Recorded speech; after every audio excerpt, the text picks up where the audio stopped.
¿Qué tal, jóvenes? Bienvenidos a una sesión más de Academia de Mecánica de la UNAC. En esta ocasión vamos a ver lo que son los recipientes a presión de pared delgada. Este tema es parte de análisis de las estructuras 2. Y como pueden ver ustedes en la imagen, ahí podemos ver un recipiente cilíndrico, ¿sí? Donde tenemos almacenado algún tipo de fluido, puede ser el líquido o gas. Y el objetivo principal de este tipo de tanques es mantener estos fluidos a presiones mayores a la ambiental. Bueno, ¿para qué los utilizamos o para qué o cómo diseñamos este tipo de recipientes? Por lo general, en la industria vamos a encontrar recipientes del tipo cilíndrico y recipientes del tipo esférico. Son los más comunes que vamos a observar, y bueno, pues lo que vamos a ver es la formulación matemática para poder calcular o para poder diseñar este tipo de tanques.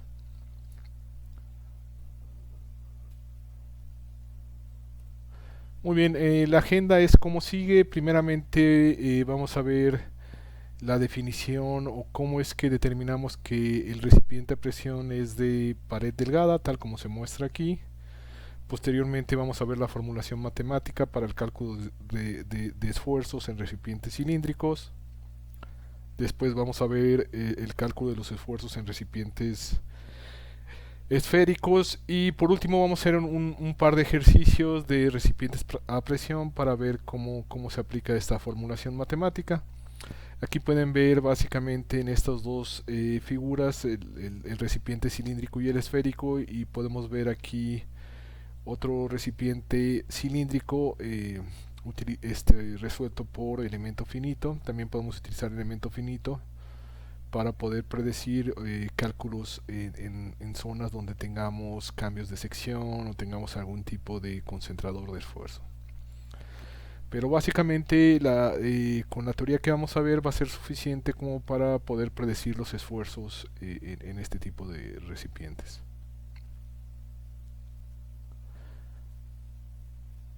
Muy bien, como ya lo mencioné, en la industria se usan principalmente recipientes cilíndricos o esféricos. Este tipo de recipientes se pueden utilizar tanto en calderas o tanques de almacenamiento. Cuando están sometidos a presión, obviamente la presión va a ejercer cargas en distintas direcciones dentro del recipiente, y vamos a ver cómo calcular esas cargas, y a su vez pues estamos más interesados en el cálculo de esfuerzos. Ahora, ¿cuándo consideramos que un recipiente es de pared delgada o cuándo no lo es? Bueno, hay una regla por ahí general que vamos a utilizar para decir si es de pared delgada o no lo es. Y eso va a tener que ver con la relación de sus dimensiones. En este caso va a tener que ver con el radio del cilindro o el radio de la esfera. Si este radio es más de 10 veces mayor que el espesor, podemos considerar que efectivamente es un recipiente de pared delgada, y podemos utilizar la formulación matemática que vamos a ver en las siguientes diapositivas. Entonces esta expresión matemática nos va a ayudar para decidir si podemos trabajar el recipiente como un recipiente a presión de pared delgada. Muy bien. Eh, Otra cosa de lo que ya comenté fue de lo de la presión interna que vamos a tener. Obviamente van a ser presiones arriba de la atmosférica, porque estamos asumiendo que obviamente la presión interna y la presión externa debido a la atmósfera pues está aplicada en ambas cavidades. Entonces vamos a utilizar solamente las presiones manométricas para hacer los cálculos de esfuerzos en este tipo de recipientes. Muy bien.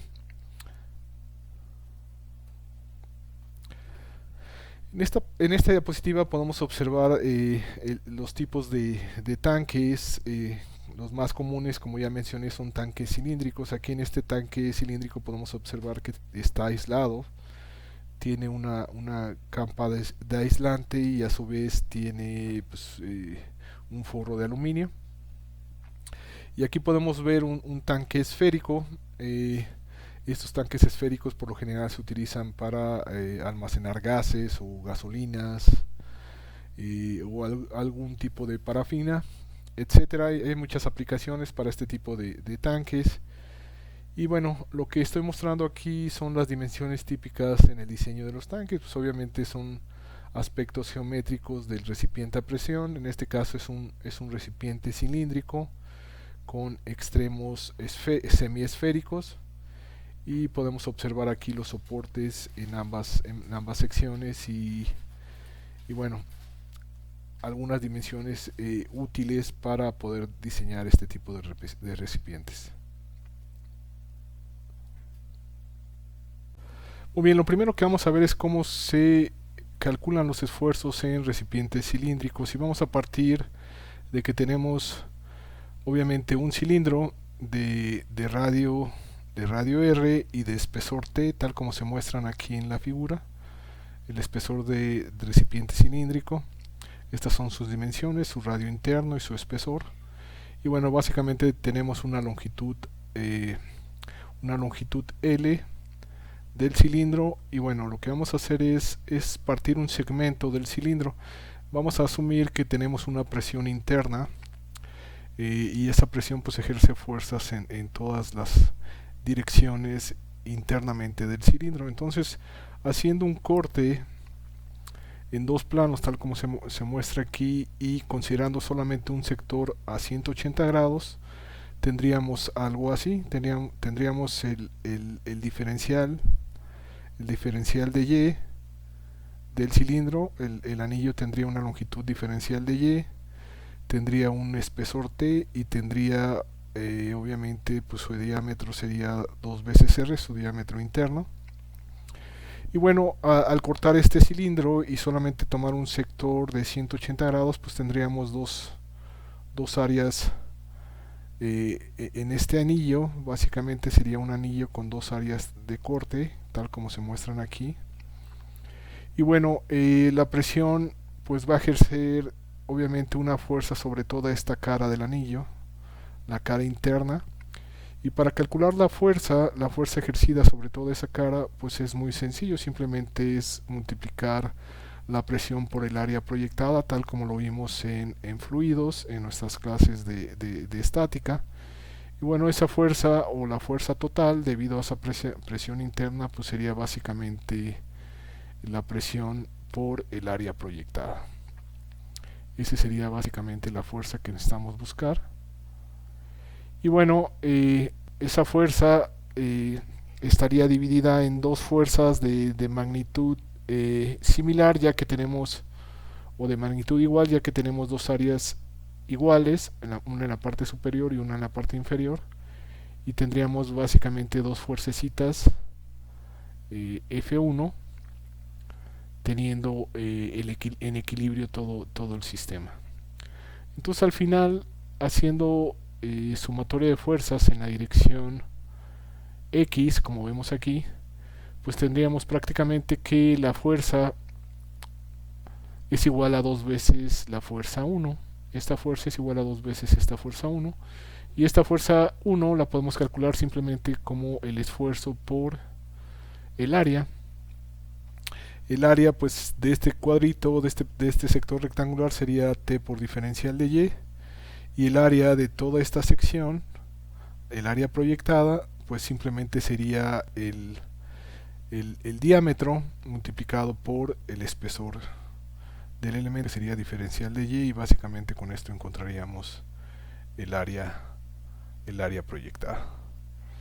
Y al final, pues haciendo el balance de fuerzas, y obviamente estamos en equilibrio, despejando sigma 1, nos va a quedar, y simplificando, nos va a quedar que sigma 1 es igual a PR sobre T.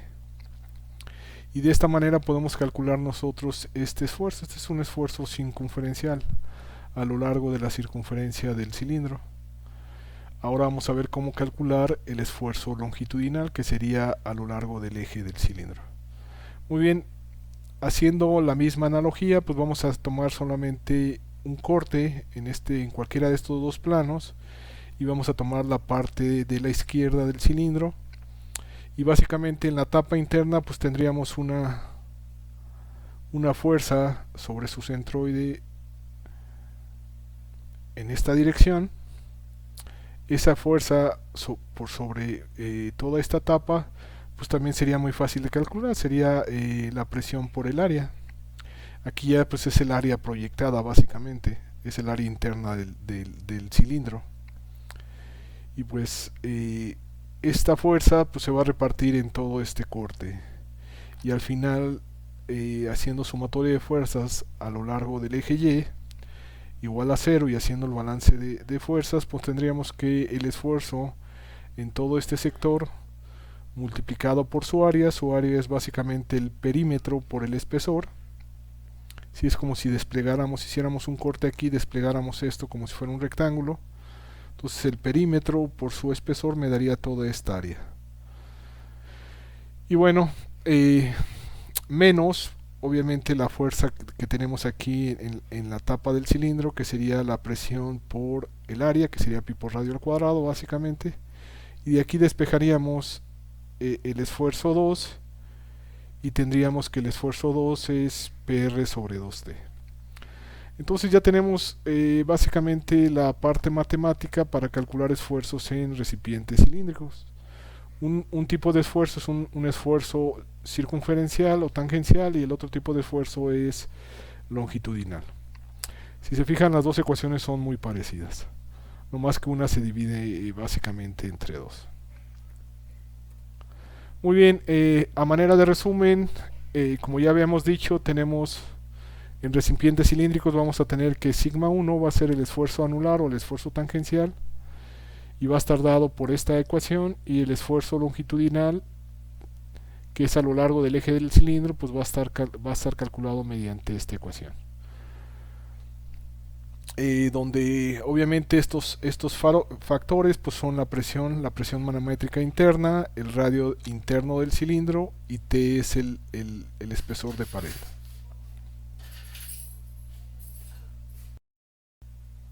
Muy bien, ahora vamos a ver cómo calcular los esfuerzos en recipientes esféricos. Y bueno, vamos a partir, al igual que para el caso de recipientes cilíndricos, considerando una esfera. En este caso tenemos una esfera de radio interior R y de espesor T, tal como se muestra aquí. Y lo que vamos a hacer es algo similar, vamos a hacer un corte con un plano, tal como se ve aquí. Y lo que vamos a determinar pues son los esfuerzos básicamente en la dirección de Hooke. En una esfera ambos esfuerzos son circunferenciales, entonces por eso es que se le llama sigma 2. En las dos direcciones va a estar sigma 2, en las dos direcciones básicamente son esfuerzos circunferenciales. Y bueno, partimos de que al hacer el corte sobre ese plano, pues obviamente con la presión interna va a haber una fuerza sobre toda la cara de la semiesfera en esta dirección, y esa fuerza simplemente sería la presión por el área proyectada interna, y esa fuerza se va a repartir en todo el espesor. O sea, básicamente vamos a tener una distribución de fuerza F2 a lo largo del corte, y entonces haciendo sumatoria de fuerzas en la dirección, en este caso como hicimos el corte en la dirección XZ con un plano XZ, sería sumatoria de fuerza en la dirección Y, sería igual a 0. Entonces básicamente esta fuerza debe de ser igual a esta fuerza interna del plano de corte, y entonces tendríamos que la fuerza es fuerza 2, pues sería el esfuerzo 2 por su área, y su área sería exactamente similar a la del cilindro. Entonces es como si desplegáramos esta área en una rectangular, entonces es como si tuviéramos el perímetro por el espesor. Entonces básicamente sería 2 pi r por T menos esta fuerza por su área proyectada, que sería pi por radio al cuadrado. Entonces al final el esfuerzo sigma 2 pues, nos dio muy similar al esfuerzo longitudinal en un recipiente esférico. Entonces de esta manera vamos a calcular nosotros los esfuerzos de Hooke en una esfera.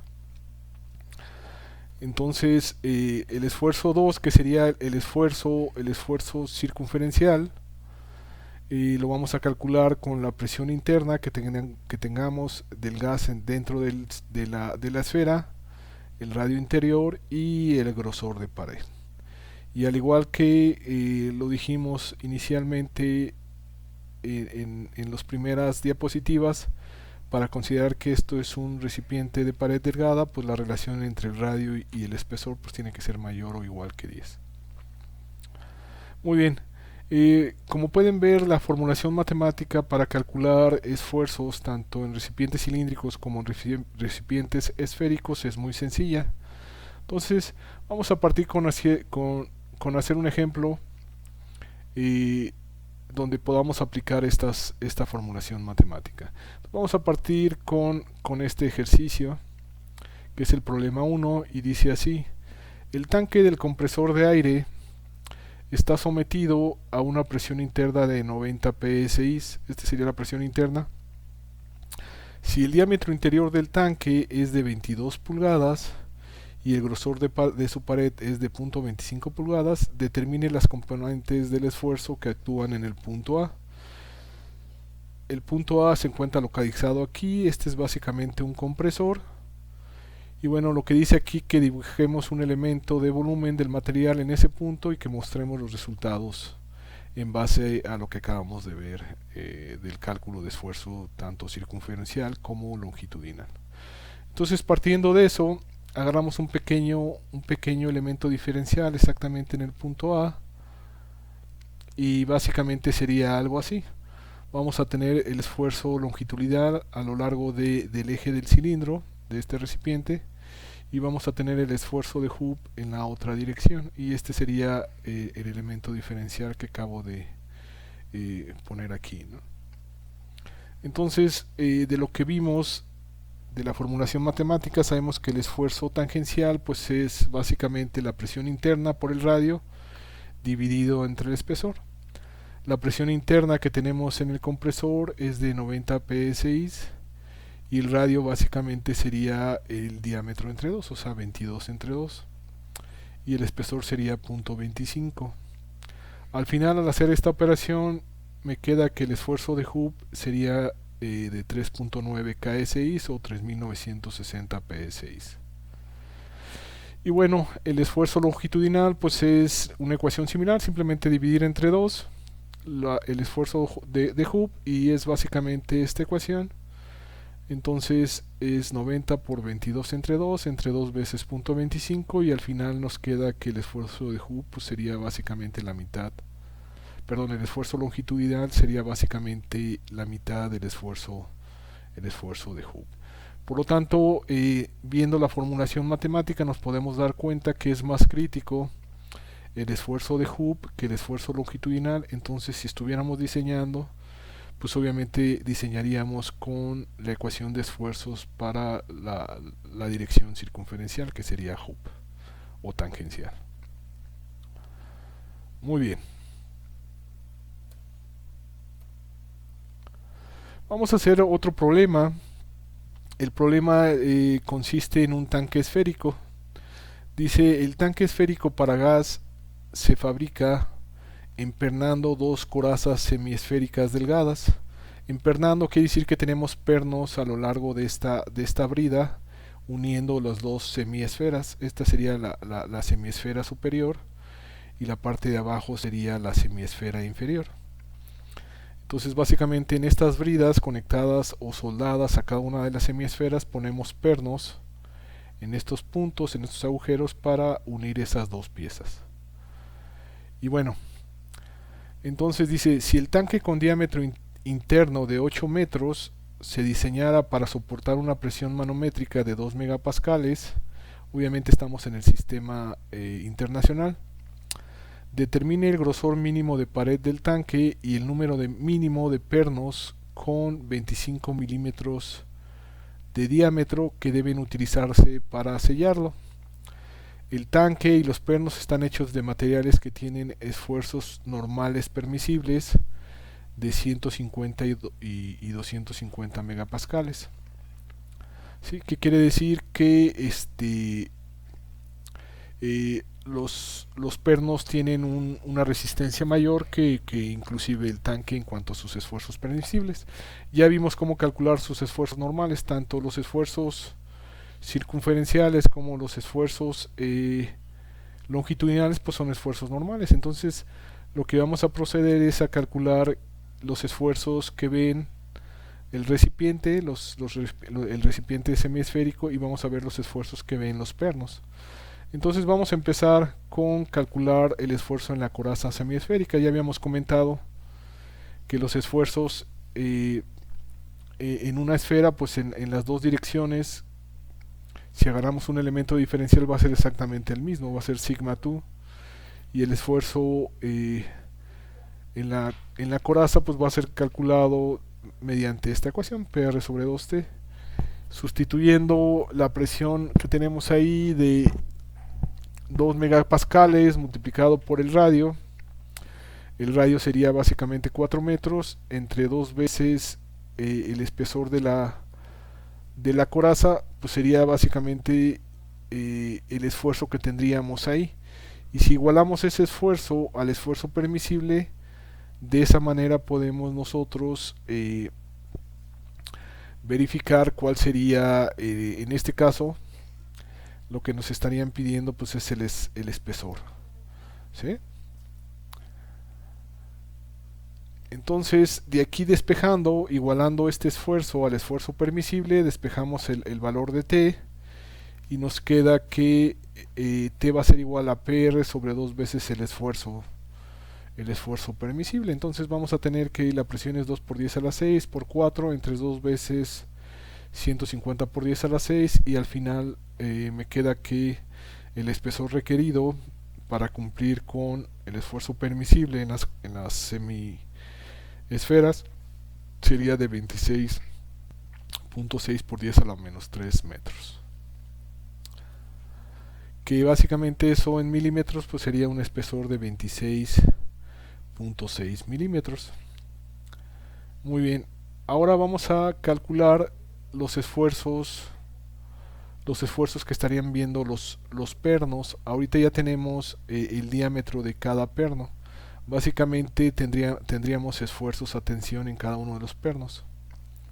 Entonces lo que habría que calcular sería la fuerza que ejerce la presión sobre la semiesfera de arriba y la fuerza que ejerce con la semiesfera de abajo. Simplemente tomando un corte exactamente a la mitad, tendríamos algo así. Entonces este sería la brida, esto sería la semiesfera, y entonces tendríamos una fuerza apuntando hacia arriba debido a la presión, y obviamente la fuerza que tendríamos aquí sobre las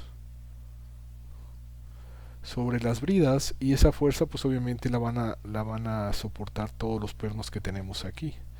Entonces habría que calcular esta fuerza. Esta fuerza, a la que le voy a llamar F1, pues es la fuerza que tendríamos que calcular, o sería la fuerza que van a ver los pernos, los 360 grados. Es la misma fuerza porque estamos haciendo el corte, ¿no? Entonces, pues es lo que hay que calcular. La fuerza sobre la coraza semiesférica pues sería básicamente la presión por el área proyectada, sería la presión por su área, y es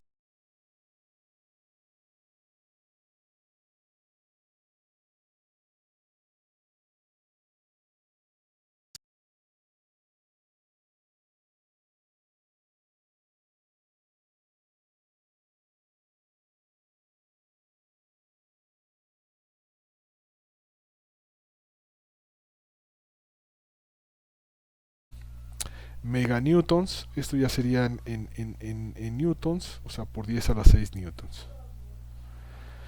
Ok, entonces pues ya tenemos los pernos y nos está pidiendo el número mínimo de pernos. Entonces básicamente si yo multiplico esa fuerza por el número de pernos, pues me va a dar la fuerza Fp. ¿Sí? Esa fuerza Fp pues es a los 360 grados.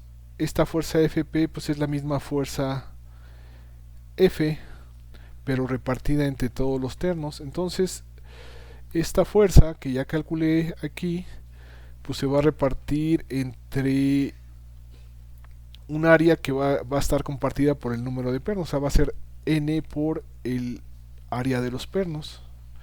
¿Sí? Entonces, este es lo que me están pidiendo, ese sería el área total de todos los pernos. O sea, si yo hiciera un diagrama de cuerpo libre, pues tendríamos el área de un perno sometida a tersión. Este sería el área de un perno. Entonces, multiplicado todas las áreas, pues me daría, multiplicado por n, me daría el área total en el cual se va a repartir esta fuerza P, ¿no? Y bueno, al final pues voy a tener que la fuerza F entre n por el área de cada perno, pues va a ser pi por el diámetro del perno al cuadrado sobre 4. Entonces simplemente tengo que despejar n de aquí porque ya sé que el esfuerzo permisible por perno son 250, o sea, cada perno aguanta 250 megapascales. Entonces despejando ya de aquí n, me queda que el número de pernos que necesito, ¿sí? para soportar esta fuerza F, pues son básicamente 821 pernos. Entonces yo necesitaría tener un espesor de 26.6 milímetros para las hemisferas y necesitaría tener al menos 821 pernos alrededor, a los 360 grados. Y bueno, con eso resolveríamos el problema número 2.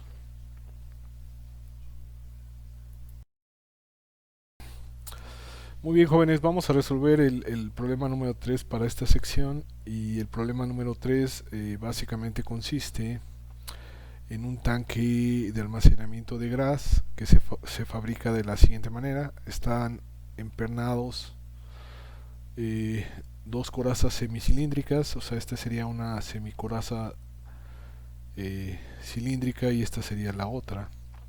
Y básicamente se unen por medio de pernos en estas bridas que tenemos a 180 grados de cada lado. Y del otro lado tenemos dos corazas hemisféricas, una de este lado y la otra de este lado, tal como se muestra en esta figura. Dice, si el tanque está diseñado para soportar una presión interna de 3 megapascales, determine el grosor mínimo requerido en las corazas. Y bueno, y también el número de mínimo requerido de pernos longitudinales. Solamente me está pidiendo los pernos longitudinales y no los circunferenciales. Y nos dice al final que el tanque y los pernos de 25 milímetros de diámetro están hechos de un material que tienen esfuerzos normales permisibles de 150 y 250 megapascales respectivamente. Básicamente estos esfuerzos permisibles son como los que utilizamos en el problema número 2 para esta sección de recipientes a presión. Y el tanque tiene un diámetro interior de 4 metros. Este sería el diámetro interior del tanque. Muy bien, entonces vamos a resolver el problema. Entonces vamos empezando con las corazas semicilíndricas. ¿Cómo vamos a calcular el esfuerzo mayor en una coraza semicilíndrica? Pues es el esfuerzo de Hooke. Y el esfuerzo de Hooke pues es PR sobre T. Si eso lo igualamos al esfuerzo permisible, pues simplemente despejamos el espesor de esta ecuación y podemos determinar qué espesor mínimo requerimos en las corazas semicilíndricas. Despejando de la ecuación tenemos que el espesor mínimo requerido es de 40 milímetros. Entonces cuando diseñemos estas corazas, el mínimo espesor que debemos de seleccionar es 40 milímetros para este material. Muy bien, ahora vamos a calcular en las partes de las corazas hemisféricas, que son estas laterales. Y aquí tenemos un solo tipo de esfuerzo. Ese tipo de esfuerzo se calcula de esta manera, que es un esfuerzo básicamente circunferencial o tangencial. Y si lo igualamos igual a su esfuerzo permisible, solamente habría que despejar el espesor para calcular qué espesor mínimo requerido para esta coraza hemisférica. Y pues obviamente como la fórmula está dividida entre dos, pues nos va a dar que el espesor debe ser a la mitad. Entonces ya tenemos el espesor de diseño para estas corazas. Muy bien. Ahora el siguiente paso es calcular qué número de pernos necesito en este cilindro para unir estas dos semicorazas cilíndricas. No nos dan una longitud en el problema, entonces vamos a dejar todo en función de la longitud. Por eso dice por unidad de longitud cuántos pernos necesito. Entonces vamos calculando primero la fuerza que se va a ejercer sobre cada uno de los pernos. Obviamente, si revisamos, vamos a tener que, si esta fuera la coraza, ¿sí? La coraza semicilíndrica, pues básicamente tendríamos una presión sobre toda esta parte de la coraza y esa se traduciría en una fuerza. Esa fuerza estaría repartida en los pernos de este lado y los pernos de este otro lado. Entonces al final esta fuerza la van a absorber los pernos. Y esta fuerza se calcula simplemente la presión por el área este, proyectada, que sería toda esta área que ustedes ven aquí, ¿no? Esta fuerza es presión por área proyectada y esta es la fuerza que van a ver todos los pernos. Muy bien. Entonces al final el esfuerzo que va a ver cada perno pues va a ser la fuerza que ven los pernos entre el área de los pernos. Y la fuerza que ven los pernos pues es la fuerza total que estamos calculando aquí. Y esa fuerza pues lo vamos a dividir entre un número total de pernos multiplicado por sus áreas de sus pernos. Entonces al final tenemos que F entre N por su área, esto debería ser igual al esfuerzo permisible. Y entonces vamos a dejar todo en función de la fuerza por unidad de longitud. Sí, o sea, vamos a pasar este término, que es el área, al otro, eh, vamos a despejar n primero de aquí y vamos a dejar todo en función de n sobre l, que básicamente nos va a decir, n sobre l nos va a decir el número de pernos por unidad de longitud.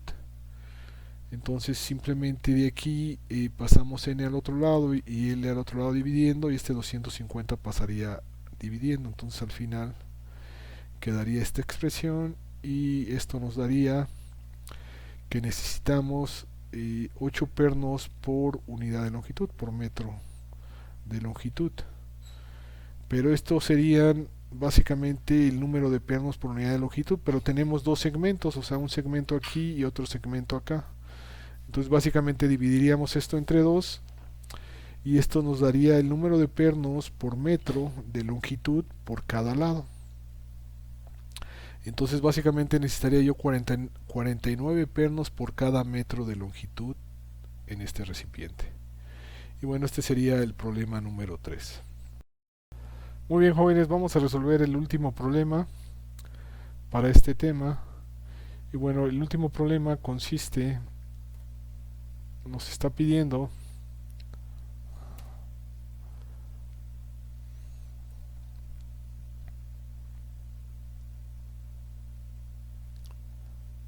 muy bien, jóvenes, vamos a resolver el último problema. Y el último problema consiste en este tipo de tanque cilíndrico. Dice, el tanque cilíndrico se fabrica soldando una tira de placa delgada en forma helicoidal. Muchas veces para fabricar este tipo de tanques con dimensiones muy grandes, pues se fabrica de esta manera, soldando una tira a lo largo para formar un cilindro.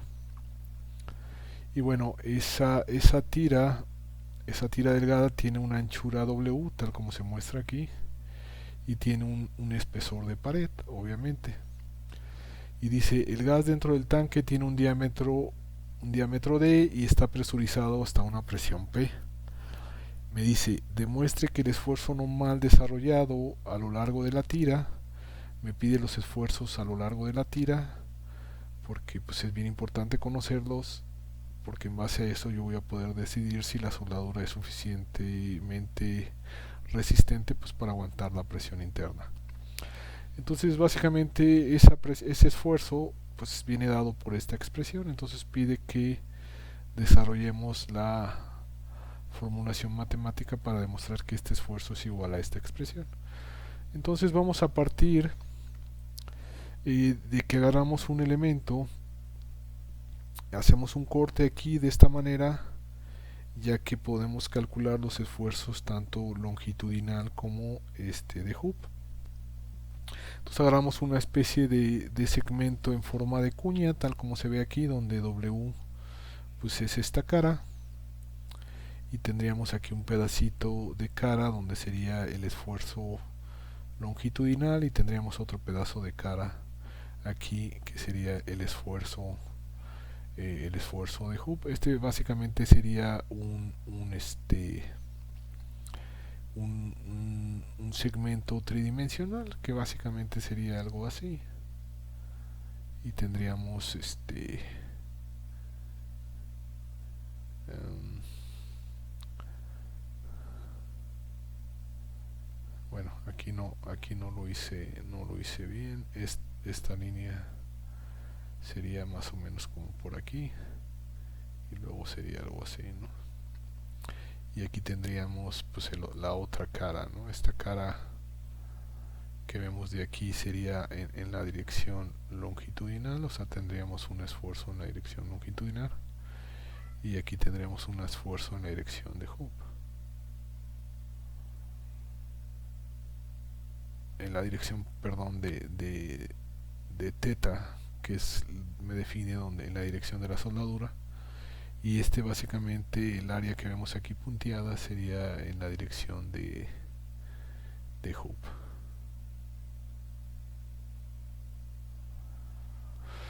Muy bien, entonces que sería, viéndolo este segmento, viéndolo de la parte de arriba, sería algo así, el segmento que estoy agarrando del cilindro. Entonces, ¿por qué lo estoy haciendo así? Porque yo ya sé calcular el esfuerzo longitudinal y el esfuerzo de Hooke en recipientes cilíndricos. Y entonces lo que necesito calcular es el esfuerzo en teta. ¿Sí? O en vez de esfuerzos voy a utilizar fuerzas, la fuerza teta y la fuerza longitudinal y la fuerza de Hooke. Entonces al final, haciendo un balance de fuerzas, porque todo está en equilibrio en la dirección teta, que sería teta, pues sería la fuerza teta menos la fuerza de Hooke por el seno de teta menos la fuerza longitudinal por el coseno de teta. Todo eso debe ser igual a cero, haciendo el balance de fuerzas en la dirección teta. Y bueno, el esfuerzo de teta pues simplemente sería fuerza entre área, que sería fuerza de teta entre el área de la sección transversal, que sería esto, y básicamente sería W por T. Todo esto mide W y el espesor de la placa. Y entonces el esfuerzo en Hooke, pues como lo calculo, si ya conozco esta longitud que es W, puedo calcular esta longitud de este otro triángulo simplemente sacando su componente. O sea, W seno de teta me daría esta longitud y W coseno de teta me daría la longitud que tenemos aquí de este triángulo. Entonces las áreas de cada una de las caras, pues entonces por ejemplo, para el esfuerzo de Hooke, el área sería W seno de teta por T, que sería esto que tenemos aquí. Entonces sería el esfuerzo, perdón, la fuerza de Hooke entre el área en Hooke. Y bueno, sabemos que el esfuerzo de Hooke en un recipiente cilíndrico pues es PR entre T. Entonces simplemente despejando de aquí la fuerza de Hooke, pues yo puedo calcular esa fuerza de Hooke en función de todos estos términos. Paso todo esto al otro lado de la ecuación y pasa multiplicando. Del mismo modo, el esfuerzo longitudinal yo sé que es igual a PR sobre 2T.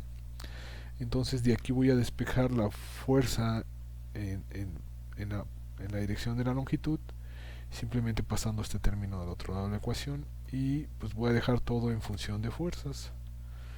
Tengo la fuerza de Hooke, que es todo esto, y tengo la fuerza longitudinal, que sería todo esto. ¿Sí? Entonces ya teniendo las fuerzas, simplemente sustituyo en el balance de fuerzas y me queda que el esfuerzo o la fuerza en teta pues es igual a la fuerza en Hooke en la dirección teta más la fuerza longitudinal en la dirección teta, que son estos que acabamos de calcular, estas dos de aquí. Entonces hacemos la sustitución y al final por sus componentes obviamente, ¿no? Porque aquí vendría siendo Fl, la fuerza longitudinal, y sería la fuerza de Hooke. Sus componentes, pues la de esta sería fuerza de Hooke por el seno de teta. Aquí está fuerza de Hooke por el seno de teta, y la componente en esta sería la fuerza longitudinal por el coseno. Eso es igual a F teta. Entonces, haciendo la sustitución, pues me va a quedar aquí un término, un seno cuadrado, porque FH está en función de un seno y FL está en función de un coseno, y aquí me va a quedar un coseno cuadrado. Entonces, haciendo aquí y sacando como factor común P de W sobre 4, me va a quedar que pues, voy a tener aquí dos veces el seno cuadrado más el coseno cuadrado. Y usando la identidad trigonométrica, que el seno cuadrado más coseno cuadrado es igual a 1, pues simplemente de aquí sustituyo el coseno cuadrado, que sería 1 menos el seno cuadrado, y al final voy a tener que en el corchete solamente seno cuadrado de teta más 1 multiplicado por toda esta expresión, pero al final esta expresión tiene que estar en función de un ángulo doble. Entonces, ¿qué función trigonométrica tiene un ángulo doble? Pues es el seno cuadrado. El seno cuadrado es igual a un medio multiplicado por 1 menos el coseno de 2 teta. Entonces simplemente sustituyo esto aquí en el seno cuadrado y simplifico. Hago el quebrado, básicamente 2 va a salir de aquí de la ecuación multiplicando a esto y va a quedar como 8. Y dentro del corchete pues voy a tener 1 menos el coseno de 2 teta. Y como aquí teníamos un 1, haciendo el quebrado va a quedar un 2. Entonces voy a tener 1 menos el coseno de 2 teta más 2. Simplificando, pues esto me queda que la fuerza en teta es esta expresión matemática. Y al final el esfuerzo de Hooke pues es la fuerza en teta entre W por T. Y simplemente al dividir W por T, pues simplemente se va a eliminar esta W con la W de abajo y va a quedar la T. Entonces al final llego a la expresión matemática que me estaba pidiendo el problema. Y bueno, este es un problema donde pues tuvimos que utilizar identidades trigonométricas para poder resolver el problema y dejar el esfuerzo en la dirección teta en función de un ángulo doble. Muy bien, con esto terminaríamos la parte de o la sección de recipientes a presión. Muchas gracias.